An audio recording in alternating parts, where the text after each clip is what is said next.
Nick, welcome. Thank you very much. Crime, health, public services, all sort of home affairs issues. What are the Tories going to do to help this area? Okay, well, on crime, which comes up quite a lot on the doorstep, particularly antisocial behaviour, but one of the policies we've got, which I'm really, really keen on, is to have elected police chiefs. Because actually I think one of the problems we have at the moment is people don't know, if they're not happy with the services they're getting from the police, they don't really know what to do about it. But if you can actually vote out the person who's head of the police because you think crime in your area is rising, or you've had 3 bikes stolen in the last year, then actually you can do something about it, and you're giving real accountability to people.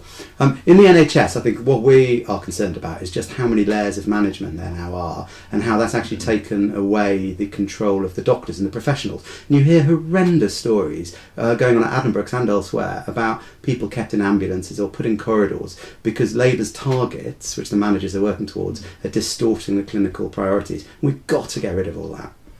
Foreign affairs. The Tories have been in alliance with Labour over certain things like Iraq, but also at odds with the government as well. In terms of foreign affairs, where would the Tory government, if it came to power, take us? Okay, well, I mean, let's be frank about it. A few times since I've been selected as a candidate, I've been asked, actually often by quite prominent people, including Michael White of The Guardian and Martin Bell, what I would have done had I been an MP when the Iraq War decision was taken. And the brutal truth is I really don't know, because the difference between now and then is we have all sorts of information in the public domain that we simply didn't have then, and which we should have had. And it will always be a very big stain on Tony Blair's reputation that he basically took the country to war on the basis of certainly, I would say, misleading and inaccurate information.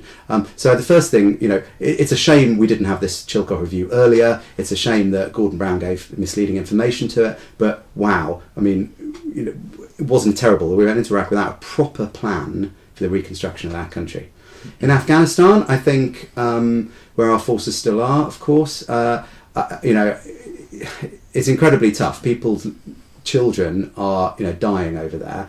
But however, I do think the recent surge of forces is, as David Cameron said, our last best chance, because the risk, of course, if we pull out with no other plans in place, is that terrorism ends up on our shores again. Okay. In relation to foreign affairs, the global economy, and more specifically even the UK economy, we're meant to be coming out of a recession.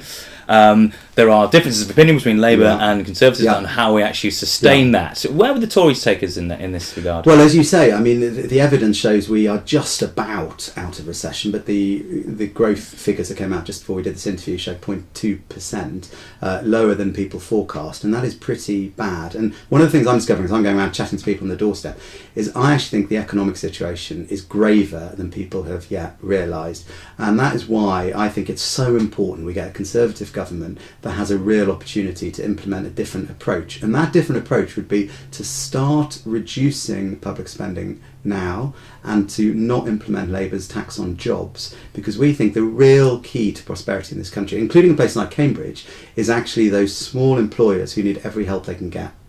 Okay. On to something more specific now. Education. Yeah. Many people still talk about the education system. Does it work? Does it not?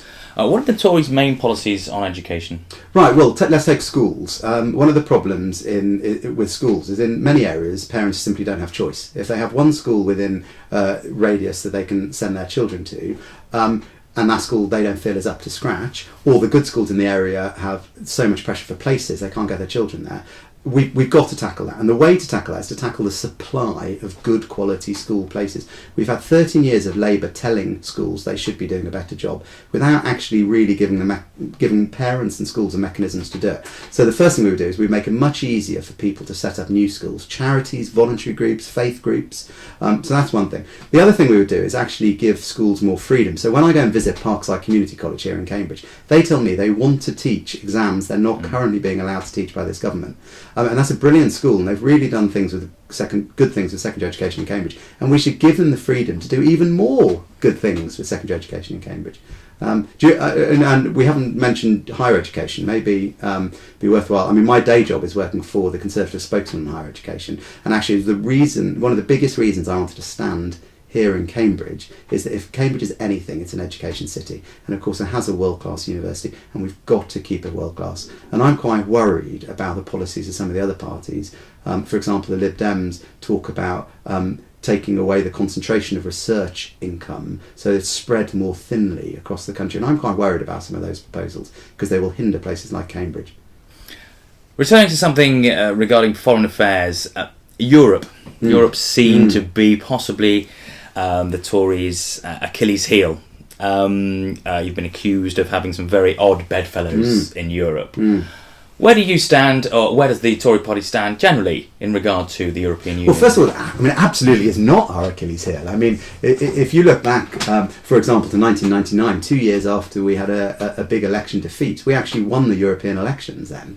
And we had a slogan then called "In Europe, not run by Europe." And for me, that is exactly where I am. And the two halves of that equation are equally important. We should be in Europe. I'm not someone who believes we should pull out of Europe. We absolutely should be there. Our businesses need us to be there. And indeed, we are stronger together. But equally, we shouldn't do what I would argue the Lib Dems want us to do, which is simply roll over every time Europe wants us to do something. We should be fighting for British interests in Europe. So, you know, I'm clear. I'm a pro-European, but I want British interests to be spoken up for in Europe, and I actually think a Conservative government would be the best way to do that. You're obviously the party candidate for the Conservative Party here in Cambridge, but what about the man himself? What drives you? What are your passions? What makes you tick? Well, I mean, the first thing that drives me is my family, actually. I got married last year, and my wife is pregnant, and we're looking forward to having our child in July. So some people don't like when politicians discuss their family, but that is actually one of the things that drives me. One of the things that drives me here in Cambridge is making sure we have the services that families need. When people say there's a primary school places shortage in Cambridge, you know, that really speaks to me now that I've got a child on the way. So one thing is that. Second thing is, I think Cambridge is a brilliant, brilliant city. We have the best university in the country. We have some of our other educational institutions are the best in the country as well, actually. We have the best sixth form college in the country. We also have a very good hospital. We have brilliant high-tech sector. But I don't think that Cambridge has a loud enough voice at Westminster. And I think what I would be if I was the Cambridge MP is putting Cambridge on the map at Westminster. And having had an MP from a smaller party for the last few years, I think we now need an MP from the Conservative Party, hopefully in the heart of a new government, putting Cambridge on the map at Westminster. Okay. Nick, thank you very much for your time, and good luck on May the 6th. Thank you very much. Thank you.